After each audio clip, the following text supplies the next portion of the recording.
Good morning Himachal. तो हाजिर हैं सुबह की प्रमुख खबरों के साथ। तो इससे पहले खबरों को विस्तृत रूप से जाने निवेदन है, कृपया चैनल को अभी सब्सक्राइब करें। तो प्रस्तुत हैं आज सुबह की प्रमुख खबरें।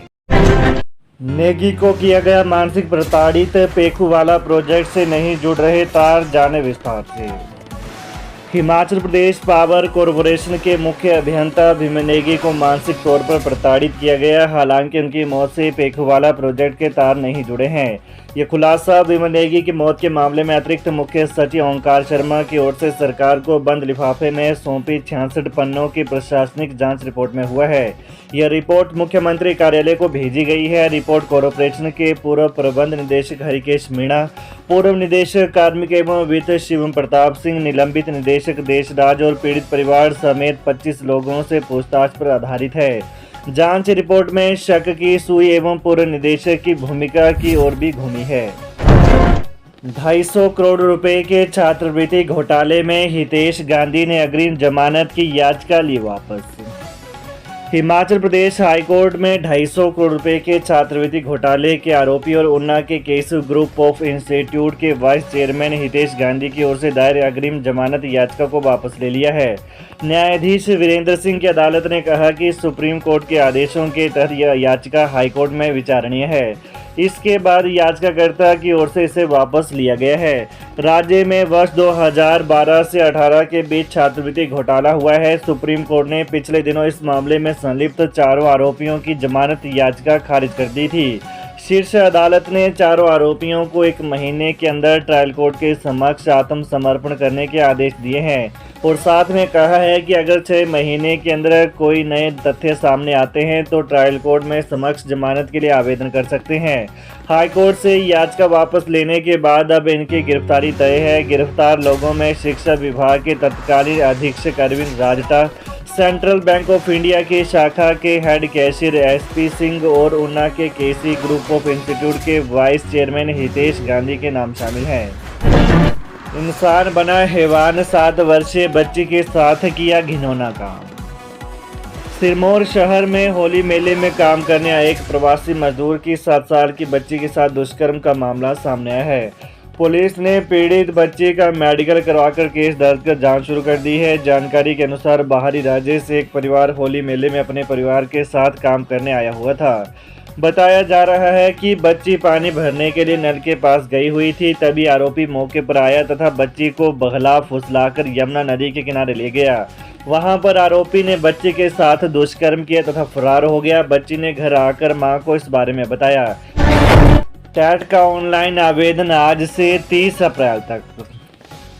हिमाचल प्रदेश स्कूल शिक्षा बोर्ड धर्मशाला की ओर से 10 विषयों पर होने वाली टीचर एलिजिबिलिटी टेस्ट यानी टेट जून 2025 की परीक्षा का शेड्यूल जारी कर दिया है। शिक्षा बोर्ड की ओर से पहली बार जून में जबकि दूसरी बार सितंबर अक्टूबर में अध्यापक पात्रता परीक्षाओं का आयोजन किया जाएगा। जून में होने वाली परीक्षा में भाग लेने वाले उम्मीदवार 10 से 30 अप्रैल तक ऑनलाइन आवेदन कर सकते हैं। शेड्यूल के अनुसार टेट की परीक्षाएं पहली जून, 7, 8, 11 व 14 जून को संचालित की जाएगी। परीक्षाओं से 4 दिन पहले बोर्ड की वेबसाइट पर एडमिट कार्ड उपलब्ध करवा दिए जाएंगे। आवेदनकर्ताओं को प्रोस्पेक्ट और ऑनलाइन एप्लीकेशन के लिए बोर्ड की वेबसाइट पर ही आवेदन करना होगा। मंडी में दुराचार के बाद नाबालिग गर्भवती शादीशुदा युवक ने लूटी आबरूह, केस दर्ज कर जांच में जुटी पुलिस।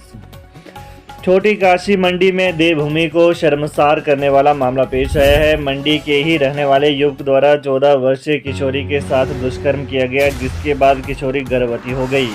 बच्ची 10वीं कक्षा की छात्रा है। इस बात का पता परिजनों को तब चला जब बच्ची के पेट में दर्द उठने के बाद परिजनों से डॉक्टर के पास जनरल अस्पताल मंडी लाए। डॉक्टरों द्वारा जब बच्ची के टेस्ट किए गए तो बच्ची गर्भवती निकली। इस बात का पता जब परिजनों को चला तो परिजनों के पैरों तले जमीन खिसक गई। बेटी के साथ हुए दुष्कर्म का पता चलने पर परिजनों ने शहरी चौकी मंडी में एफआईआर दर्ज करवाई है। पुलिस ने पॉक्सो एक्ट के तहत मामला दर्ज कर आरोपी को तुरंत गिरफ्तार किया। वहीं मामले में जांच जारी है। बिजली बोर्ड में लौटेंगे निगमों में गए कर्मचारी, 400 मुलाजिम प्रतिनियुक्ति पर 30 अप्रैल तक देंगे विकल्प। हिमाचल प्रदेश सरकार ने बिजली बोर्ड के उन अफसरों व कर्मचारियों को बोर्ड में वापस आने का विकल्प दिया है जो प्रतिनियुक्ति पर इससे संबद्ध दूसरे निगमों में कार्यरत है। कई साल पहले ये अधिकारी व कर्मचारी ऊर्जा निदेशालय, पावर कॉर्पोरेशन व ट्रांसमिशन कॉर्पोरेशन में चले गए थे, क्योंकि सरकार ने इन्हें नए सिरे से गठित किया था और तब एक समझौता भी कर्मचारियों के साथ किया गया था। अब सरकार ने इनको विकल्प दिया है कि वे वापस बिजली बोर्ड में आ सकते हैं। इससे ऊर्जा विभाग के इन सभी उपक्रमों में कर्मचारियों की वास्तविक स्थिति का पता चलेगा और फिर सरकार तय करेगी कि कहां पर कितनी नई भर्तियां होनी है। बताया जाता है कि लगभग 400 ऐसे अधिकारी व कर्मचारी हैं जो कि निगमों में काम कर रहे हैं और वे मूलतः बिजली बोर्ड के ही कर्मचारी हैं। दोपहर को जारी हुए 61 प्रधानाचार्य के तबादला आदेश शाम को रद्द। डिपार्टमेंट ऑफ स्कूल एजुकेशन द्वारा 61 प्रधानाचार्य स्कूल कैडर के तबादला आदेश रद्द कर दिए गए हैं। पिछले कल दोपहर के समय आदेश जारी होने के बाद शाम के समय इन आदेशों को वापस ले लिया गया। डिपार्टमेंट की ओर से इन प्रधानाचार्यों के तबादला आदेशों के साथ नई तैनाती स्थलों की भी सूचना जारी कर दी गई है और इन्हें ज्वाइन करने को कहा गया था, लेकिन शाम के समय शिक्षा सचिव की ओर से तबादला आदेशों को रद्द कर दिया गया। सरकारी गाड़ियों में कटौती, शिमला से बाहर भेजो दफ्तर। हिमाचल सरकार द्वारा गठित की गई resource mobilisation cabinet sub committee ने अपनी सिफारिशें कैबिनेट को सौंप दी हैं। इन पर अब राज्य सरकार को फैसला लेना है। मुख्यमंत्री सुक्खू ने इस कैबिनेट सब कमेटी का गठन उप मुख्यमंत्री मुकेश अग्निहोत्री की अध्यक्षता में किया गया था। इस उप समिति ने सिफारिश की है कि खर्च कम करने के लिए सरकारी विभागों में गाड़ियों की संख्या को 10% कम किया जाए। अधिकारियों के साथ एक से ज़्यादा वाहन नहीं होना चाहिए। राज्य सरकार को सुझाव दिया गया है कि बोर्ड और निगमों का मर्जर जल्द किया जाना चाहिए। वर्तमान सरकार ने इससे पहले फाइनेंस कॉर्पोरेशन का विलय किया था, लेकिन उसके बाद गति धीमी हो गई है। वर्तमान में हिमाचल सरकार में 23 बोर्ड निगम हैं, जिनमें से सबसे बड़ा बोर्ड बिजली बोर्ड और निगम HRTC है। इनमें से 13 से ज़्यादा बोर्ड निगम घाटे में है। 700 स्कूल प्राचार्यों को रेगुलर प्रमोशन। 2022 और 2023 में प्लेसमेंट के आधार पर बने थे प्रिंसिपल।